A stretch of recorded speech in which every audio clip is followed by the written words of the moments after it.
I'm Rochelle Chernowski. This is Shell Point Today for Wednesday, March 19th. On today's show, Dr. Erwin Rudolph recites some verse to show Shakespeare's comedic side. We'll also visit the home of Pam Blough, who has turned a small space into an amazing space. But first, we want to remind you that today is the final day of the Library Fund Drive, the one time of year when you can support the 8,000 volume library to make sure they always have the latest fiction, nonfiction, periodicals, DVDs, music, CDs, audiobooks, kids' books, and more. Bring your donation to either service desk or stop by the library located in the Resident Activity Center and let them know you appreciate their work. In fact, all of our resident volunteers are worth celebrating, and that's exactly what we're doing tomorrow night at our volunteer recognition event. The theme is Peacock Pride, and the village church will be decked out with beautiful plumage as well as fabulous food.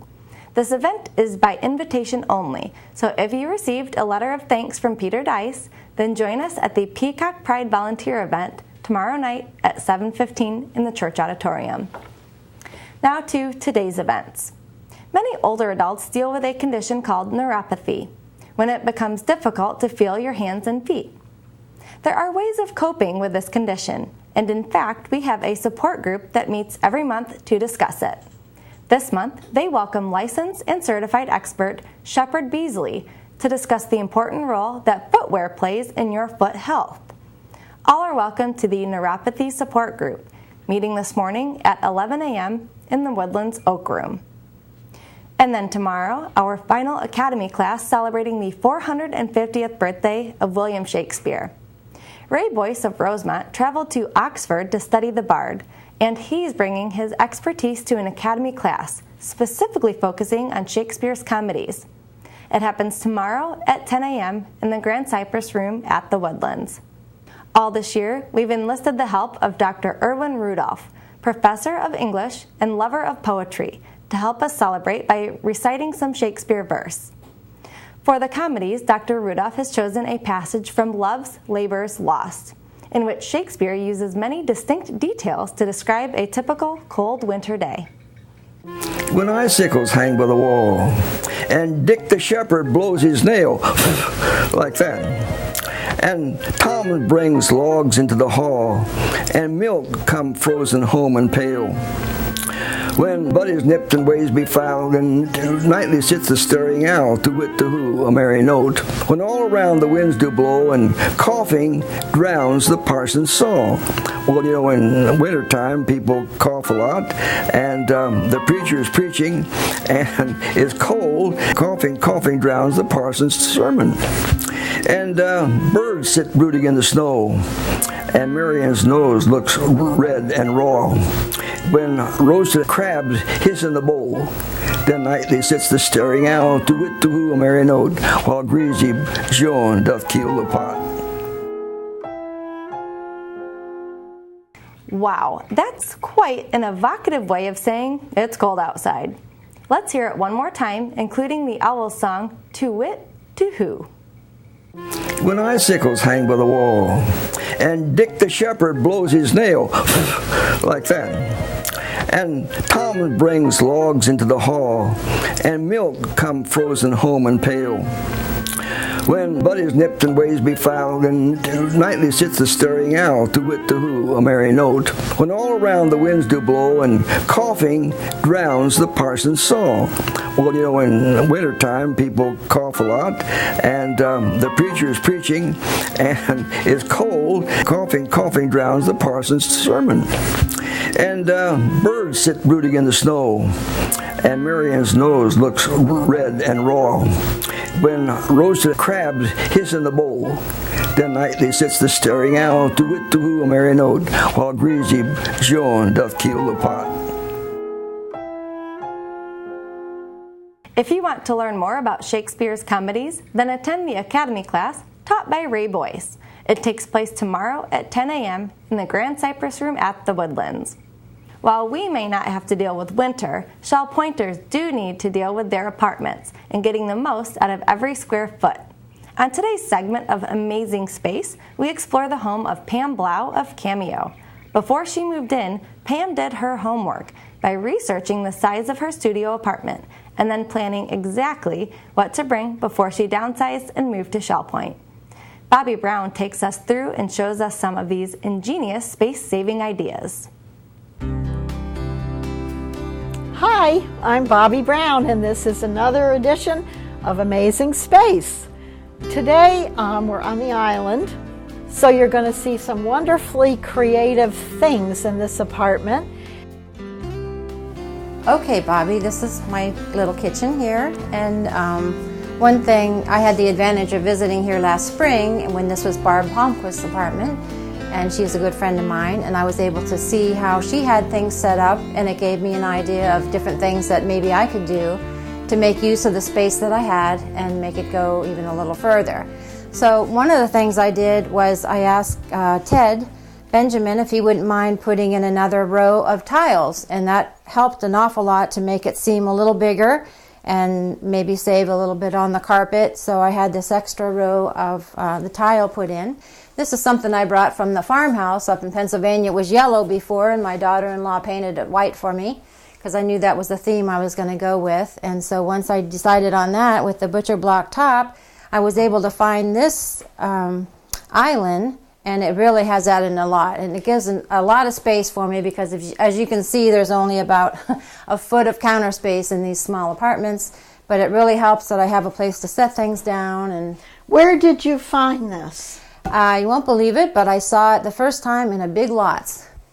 And it's not the place that most people go to find their furniture, but this is what I was looking for, and it was perfectly what I wanted. It works. So it was really a nice find for me. Now, is there a cupboard on the other side? Yes, I have 2 doors down on the bottom and 2 drawers, and the same with that. So it gave me 4 extra cupboard areas and drawers, and that made it really nice, and a really nice spice rack that I can pull out in the center. So I really enjoy it a lot.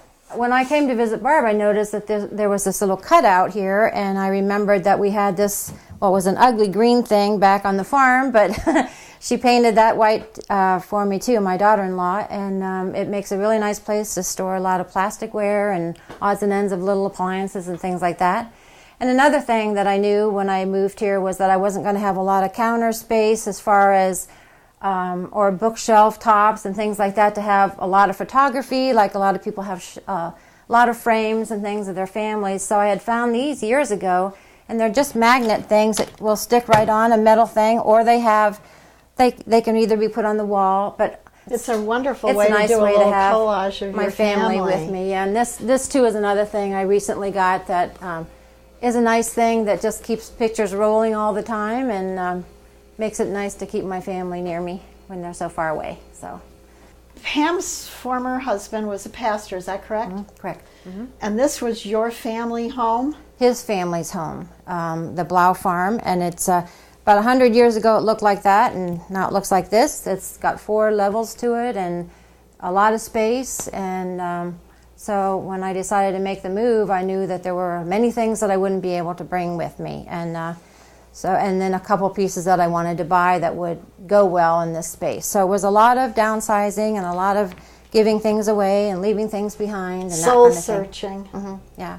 There was one special piece that I really wanted to make sure came with me, and I had people tell me, oh, you shouldn't take that, it's too big, it won't fit, and all this, but I decided to bring it, and I wanted to. This is an antique organ from 1893 that I just got about 4 years ago, and I knew that I wanted to bring it with me, even though it's so big, and it seems to fit right in here. It doesn't go with the seashells and that kind of lifestyle, but I just really wanted to have it with me. It's a unique piece, and I really enjoy having it here.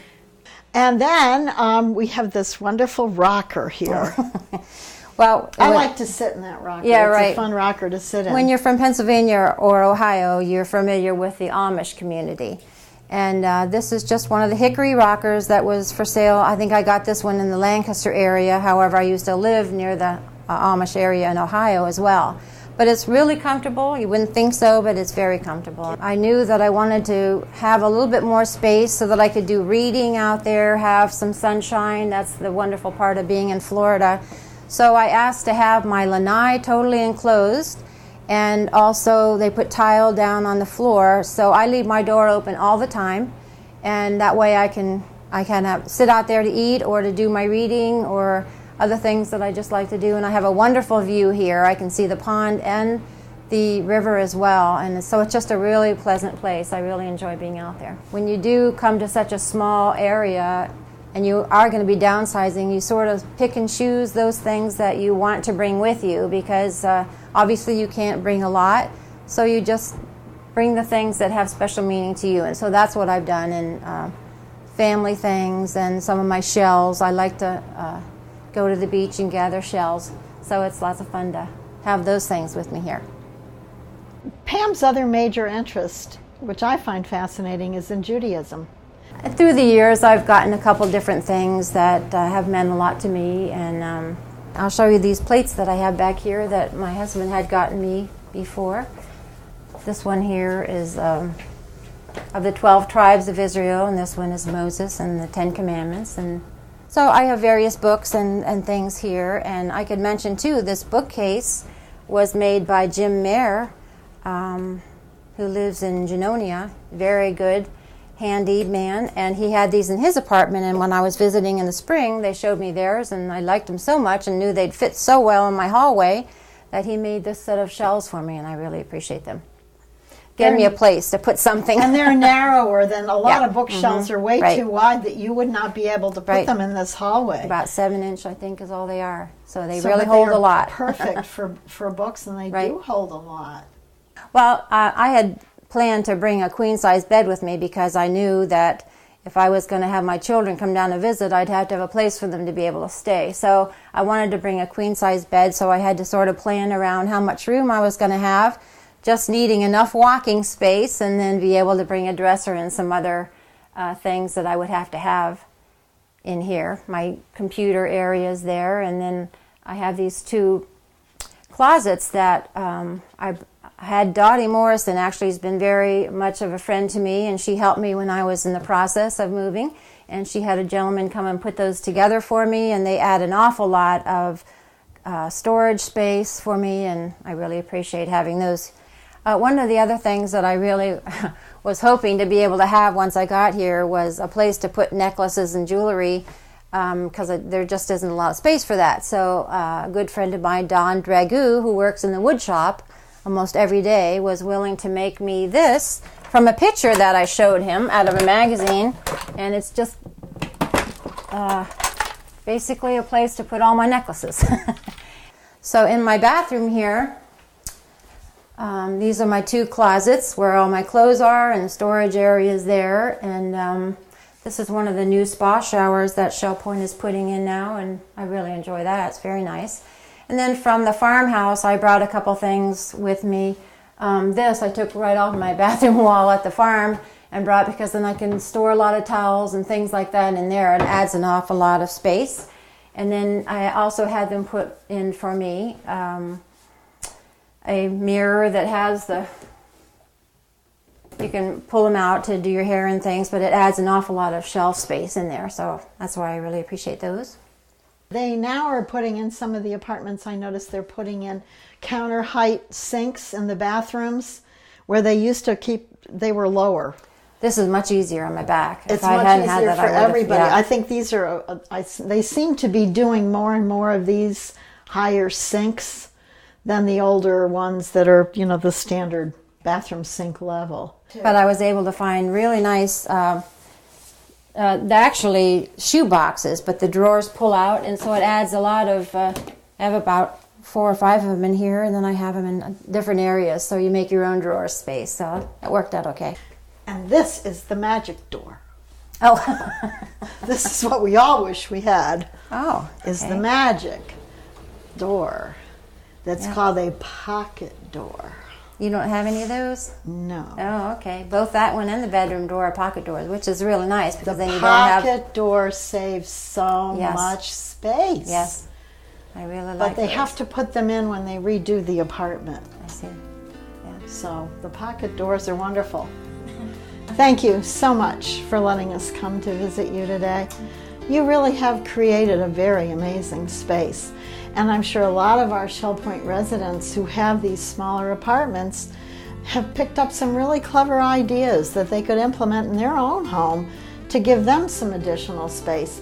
And even if you've lived here for a while, Maybe your lanai isn't enclosed, and you can make arrangements to have that done through Shell Point. And we look forward to the next time we're together in Amazing Space, and I'm sure we'll have some more fun.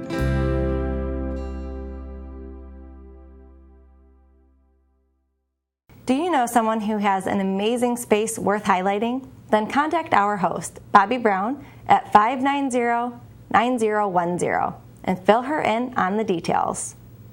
Now it's time to cover all of Wednesday's happenings, followed by your Academy News, menus, and Village Church connections. Welcome everybody to the Happening segment of Shell Point TV. My name is Bev Chandley and this is Leslie Brand. We're going to go over our activities today offered here at Shell Point. We're going to go at 7:45 to the men's Bible study in the Osprey room.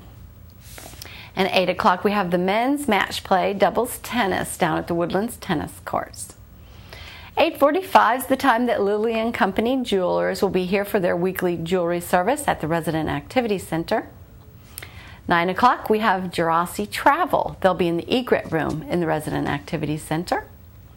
Also at 9 o'clock we have the watercolor group with Phil Hilton. That'll be down in the art studio on the island. The scrapbooking group will meet in the tarpon room at 9:15. 10 o'clock the ladies' Bible study will be in the Osprey room. At 10 o'clock we have the men's match play doubles tennis down at the Woodlands. We move to 10:15 where the Model Yacht Sailing Club will be down at the Woodland Commons Lake. At 11 o'clock the Neuropathy Support Group will be held in the Oak Room of the Woodlands. We have a Health Connections class at 11:30, Specifics in Strength Training. That'll be in the Health Club. Currently that one's full. Now here's Leslie. Well, Bev, we're going to start at 1 o'clock with chess in the Library Lounge on the island. 1:30, the model train room's open for tours till 3:30 in the train room. 1:45, we have the Health Connections, Balance and Mobility Training Level 1 in the Health Club. That class is currently full. 2:15, Knitters Anonymous in the Osprey room on the island. 2:30, Jazz and Stuff in the Grand Cypress room at the Woodlands. 3 o'clock is Bible study in the community room at King's Crown. 3 o'clock, Health Connections, Pilates stretch in the Health Club on the island. 3 o'clock is the Memory Care Group. Will be in the Behavioral Health and the Medical Center on the island. Sign up is required. 4:30, Indoor Bocce at the Health Club on the island. 5:45, Church Choir Rehearsal is in the choir room at the Village Church. And lastly for today, 7:15, Prayer and Praise at the Village Church on the island. Thank you for tuning in with us today, and we hope you have a great Wednesday. We'll see you right back here tomorrow. Hi, I'm Terry Kolath with your Academy information for Wednesday. At 9:30, Drawing on the Right Side of the Brain continues in the Sable Room of the Woodlands. And at 9:45, Google Maps and Google Earth continues in the Computer Teaching Center on the island. At 10 o'clock, the Legacy Seminar, focusing on the complexities of today's fixed income markets, takes place in the Grand Cypress Room of the Woodlands. Please sign up at either service desk. At 1 o'clock, our palette knife painting course continues in the Sable Room of the Woodlands. At 1 o'clock, so you've got Windows 8, now what are you going to do with it? Will take place in the Computer Center at the Woodlands, and sign up is required. At 1 o'clock, our Intermediate Bridge class continues in the Game Room of the Woodlands. And at 1:45, Flash Drive Prep School continues in the Computer Teaching Center on the island. We have a new class tomorrow. It is our final class on Shakespeare, this time comedies. Menus for Wednesday. In the Crystal Room, the Crystal Platter is grilled lamb with roasted tomatoes and tabbouleh. The dinner special is the pasta buffet for $12.95, and the soup of the day is tortellini and sausage. In the Island Cafe for lunch, enjoy teriyaki chicken sandwich with sliced pineapple and fries for $7.25. The dinner special is grilled shrimp for $8.25. Dinner specials in the Palm Grill are seafood crepes for $15.95 or soft shell crab for $15.95. Menus are available 24 hours a day at www.shellpoint.net. Hi, welcome to Village Church Connections. I'm Andy Hawkins, the senior pastor of the Village Church, and I have a special guest here with me, Brian Oxley, who's one of the residents here at Shell Point, who's made possible a wonderful opportunity for us to see some extraordinary Bibles. And we have an event that's taking place this coming Monday afternoon at 1:15, March 24, at the Village Church Auditorium, in which we will be basically celebrating the English Bible because of the occasion that we have to see some extraordinary Bibles. Brian, you've come into acquisition of some marvelous literature here. Yes. So tell us a little bit about the collection that you've been able to acquire, and then we'll talk about how that's going to fit in with this event that we're having on Monday. Well, the collection, which was purchased in London, is a collection of 27 English Bibles, starting with the Tyndale Bible through the King James. This is a very significant historic set, isn't it? Yes. Well, it's probably in the top 10 Bible collections in America. Wow. It's totally unsanitized. A lot of times, if you want to sell a book at auction and you want to make a lot of money, you try to, there's always missing leaves. A leaf is a page. And they try to insert, new leaves, but they get it from the wrong period. They try to clean up the Bible, but this is raw as they come. Wow. People practiced their signature on it. Some people wrote poems on it. So that's how you want it, because then you can discover things beyond just the text. You can learn from all these little notes on the side. Yeah, that's fantastic. Because each of these Bibles, you've probably had 5, 6, 7 owners over a period of time, and they've all left their mark, including fingerprints. Incredible. And you're going to have a number of Bibles that'll be on display on Monday, and people can actually take a look at them, flip the pages, and that kind of thing. We'll have 27 Bibles, and you can flip the pages, and there's a reason for that. Mm-hmm. Really, the paper we have today that comes from pulp, and that came around 1840s, and it had a lot of acid in it, and it wasn't the quality of paper from this period of time. But paper in the 15th, 16th century was made out of cotton and linen and hemp. And so basically, that's how they made the pulp. They mixed those together, so it's very, very durable. And so you can, you look at this page and you won't believe that's a 400-year-old page, but it is, and it'll last another 400 years. Well, that's really exciting. I never expected in my lifetime to actually be able to see the Bibles that were printed in the 16th and 17th centuries like these. And so tell us about some of the more significant Bibles in this collection that we'll be able to see. Well, and this ties to the film, which I have seen on more than one occasion, and it's fantastic. It's called The Book That Changed the World. The Book That Changed the World. Well, what happened is Tyndale, he translated the Bible into English. He's the first to do this from Hebrew and Greek. Mm-hmm. And of course, he paid for this with his life. He was executed in 1536 for making the Bible available to the common person in English. So he had a huge impact on language. The King James Bible was translated in 1611. Now this one here is 1613. 1613. King James was an incredible scholar. And this film will show that, how he was prepared for this book. The Church of England had one Bible. It was the only Bible that was authorized to have in the church, and that was the bishop's version, and that's right here. That's that one. Yeah, 1569, the bishop's version, okay? And to them, this was the book, okay? Then you had the Catholics over here, and then you had the Puritans, and their preferred book was the Geneva Bible. Mm-hmm.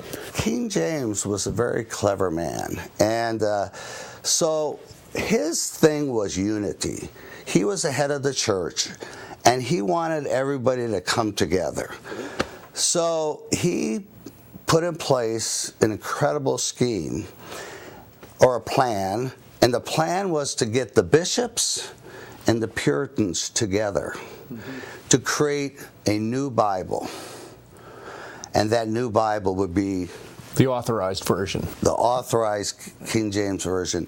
You know, this is the Bible, King James, that many people say changed Western culture. Indeed. It unified the West, really. It's a remarkable story, and as a matter of fact, it really has shaped even the way we think. There are so many dimensions of how the King James influences our language, our customs, the metaphors that we use to describe things. They come out of that particular translation. Well, you know, we're residents of Shell Point, and you know, I know everybody here has great eyesight. You know, that's why I wear glasses. So, for those who want to test their vision, I've also brought a few little mini Bibles. Incredible. This one from the 1700s, 18th century, and here's a little children's Bible with beautiful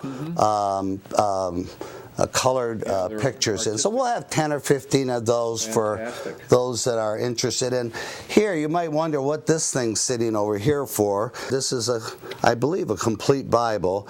You got to be Superman to read this one. But anyway, and it would be placed there so people could go and read the Bible, but they couldn't take it home. And so this is just something else that you might enjoy looking at. Hope you can make it out, and you'll be free to, you know, I'll let you can touch any book you want, turn the pages to your favorite verse. Is okay. It's good for these. Yeah, it's not a bad thing. So they're meant to be touched and opened. Yeah. Well, that's called Celebrating the English Bible. It's coming up this Monday, March 24th at 1:15. It'll be in the church auditorium. We'll watch the movie, The Book That Changed the World, and have on display 27 Bibles from the 16th and 17th centuries, some of the most extraordinary collections that I certainly could ever hope to imagine, and they're right here at Shell Point just for a very brief time. So you'll want to make sure that you join us this coming Monday at 1:15. Thanks so much, Brian, for being with us. It's a pleasure, and we'll look forward to it. I can't wait till the afternoon. Yeah, that'd be great. Yeah. Thank you. Good day, and hope to see you soon. We're glad you joined us for today's show. Tune in tomorrow as we preview next week's Shell Point Fashion Show.